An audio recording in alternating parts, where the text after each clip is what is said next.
The Medfit and Anonymous Series, Part 4.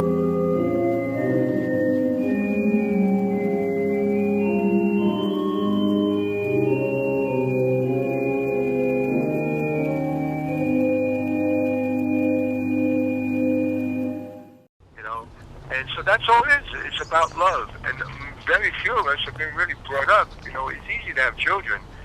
Don't take much to let that happen. But raising children, that's a creative endeavor. It's probably the most creative thing that humans can do, other than really blossom, into Buddhahood, awakening state. That's the most creative, act on earth. And raising children is such an art.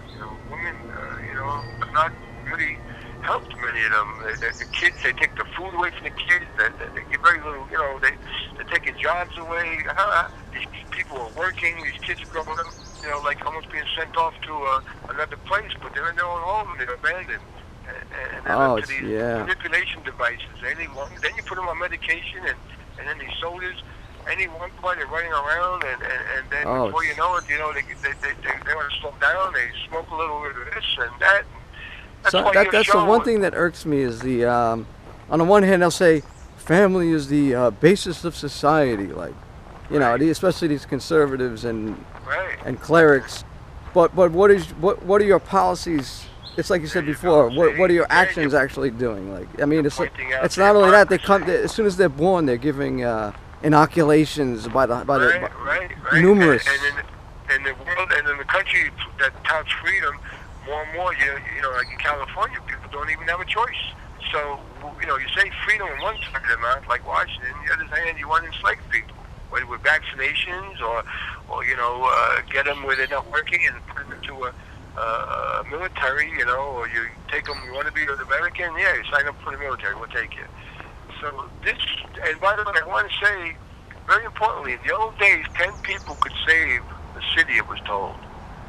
And I know you don't have thousands, hundreds of thousands of people listening to your show, but the ones who are out there, one person like Martin Luther King said, is a majority. And if you really pursue this and open up those churches and doors and live a loving life, and most importantly, this whole practice, it's like Michelangelo's painting. He's reaching up, Adam, and you see, God, depicted as an older man, even though he's in good shape. There's a space between the fingers because God's spirit seeks us to worship. So Michelangelo showed space between. When we allow that, the Christ, to come through in humility, when we allow that to come through, that's what can prevent major disasters. I have no doubt about that. If you got somebody along the line of an Edgar, not to mention his coming again, but somebody along those lines that could actually see things, and they know by tapping their phones that nobody told them nothing, nobody visited them. How did they know what these people in office what happened to their family just now, or what happened on a certain part of the world, or what can help them physically when they're sick? So they got to say something invisible is real. It sees beyond the X-ray machines, and that'll give them pause. Because that's the only way out of this. These tools, these keys, is the only way from Armageddon. Well, they need this as well, but I think that the problem is when you have the power and the money that to the extent they have, that becomes such a distraction that there's no even thought of even. Well, it could be. There are always in the history of the world. There are always people who do have a lot of money and they got a good heart. I used to work as a doorman, and it wasn't a majority. There are people like that, there were people in ancient Rome that Peter went to. He was like a senator, and his servant was healed, and and before you know it, even I understand with the Casey material, even one of the soldiers, the centurion. And he had the ideals of the brotherhood of man. I mean, just like we speak about, but, so it's always a little leaven that leavens a whole loaf. Let me ask you, you mentioned the... Roosevelt had money, just to say, Roosevelt had money, with his wife Eleanor, though, he did good things, made good decisions to help unemployment and unions still somewhat, and so... Oh yeah, that gets misinterpreted. It's not money is the root of all evil, it's the love of money. Right, well said. That's true. That's a full quote. So that's, so those are the ones out there that we need to speak to, because the rest of them, most likely they're not going to change. They're going to have to find this out the hard way. You know, it's like they don't believe in gravity. They have to jump off the roof to find out there's gravity.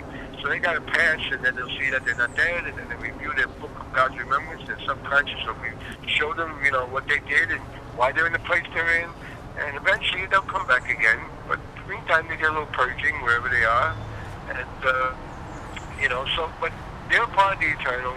Eventually, they'll get it too, you know. But for now, a lot of them, unfortunately, they're not in touch with themselves. And they really could allow those 60 people. Listen, they got enough food and houses to rent for, you know, 1,000 lifetimes. They really, if they got together with the rich of the other countries, they really could allow for really a golden age that we only look back on and hear about in ancient times. We could have a golden age in our time with solar power and abundant food and health care, and we could have it. People meditating and being creative, you know. I was actually thinking this. Do you think it's possible that they are actually aware of the spiritual, but have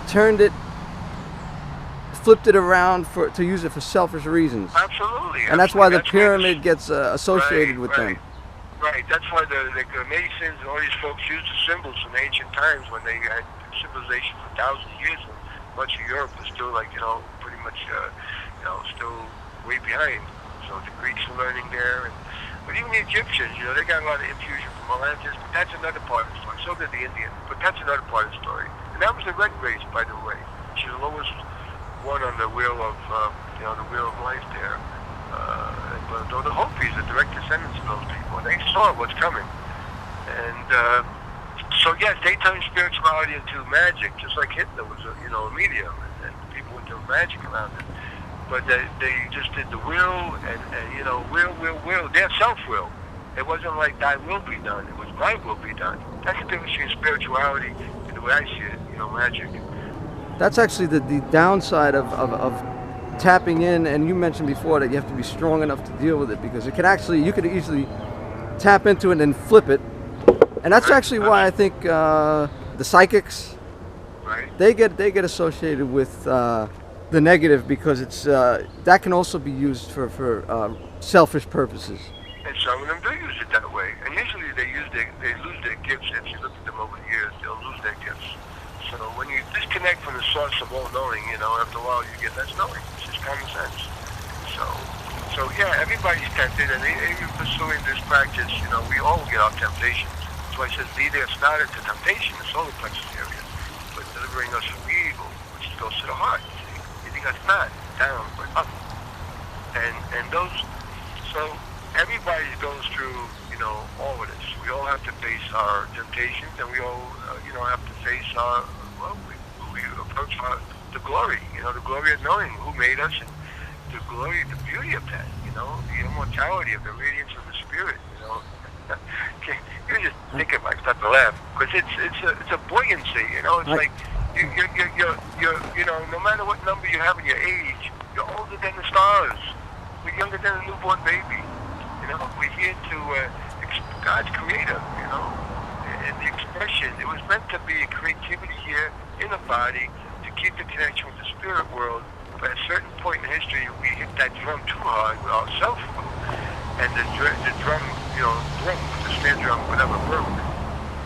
So it's expression, because we got eternity. I mean, after all, there's only God. So here he is radiating all the suns put together, and it's what to do. I want to talk to myself. So you make some galaxies, you know, billions of them, right? Billions of stars in each one, and then you condense it more, and you get a more concentration. You get a planet, and then you put it more, and you get parts of yourself, and created of the elements, and then it's first creation, and you breathe the breath of life, and you gotta, you know, but keeping the connection.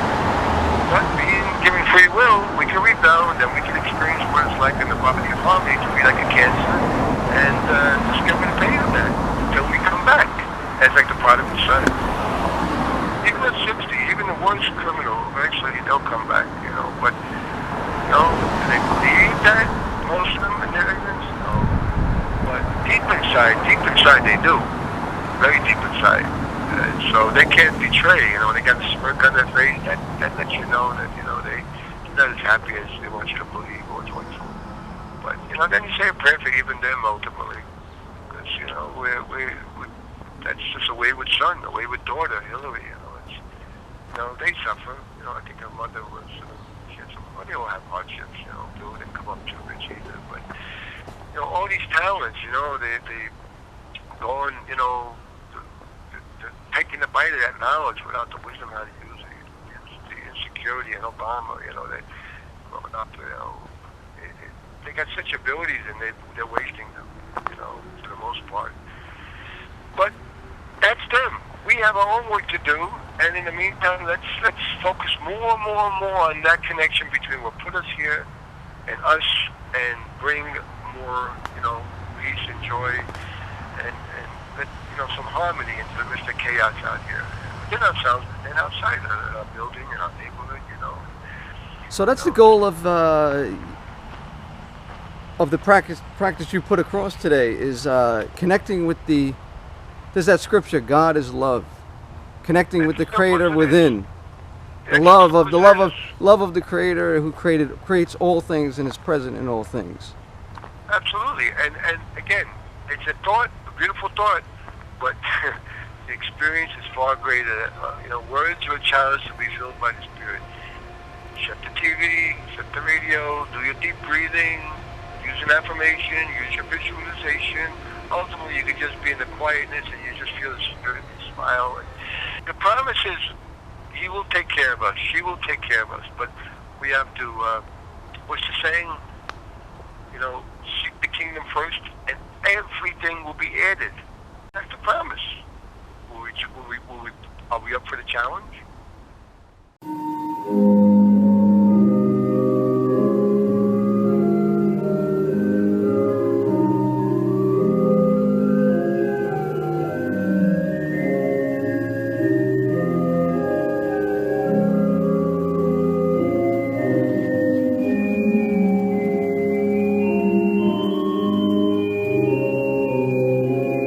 Continued to Part 5. If you really pursue this and open up those churches and doors and live a loving life, and let, most importantly, this whole practice, it's like Michelangelo's painting. He's reaching up, Adam, and you see, God, there's a space between the fingers because God's spirit and seeks us to worship. So Michelangelo showed space between. When we allow that, the Christ, come through in humility, when we allow that to come through, that's what can prevent major disasters. I have no doubt about that. There are always, in the history of the world, there are always people who do have a lot of money and they got a good heart. So it's always a little leaven that leavens the whole loaf. But they just did the will and will. Their self-will. It wasn't like thy will be done. It was my will be done. That's the difference between spirituality and the way I see it, magic. So when you disconnect from the source of all knowing, after a while you get less knowing. It's just common sense. Words are a chalice to be filled by the Spirit. Shut the TV, shut the radio, do your deep breathing, use an affirmation, use your visualization. Ultimately, you can just be in the quietness and you just feel the Spirit and smile. The promise is He will take care of us. She will take care of us. But we have to, what's the saying? Seek the kingdom first and everything will be added. That's the promise. Are we up for the challenge?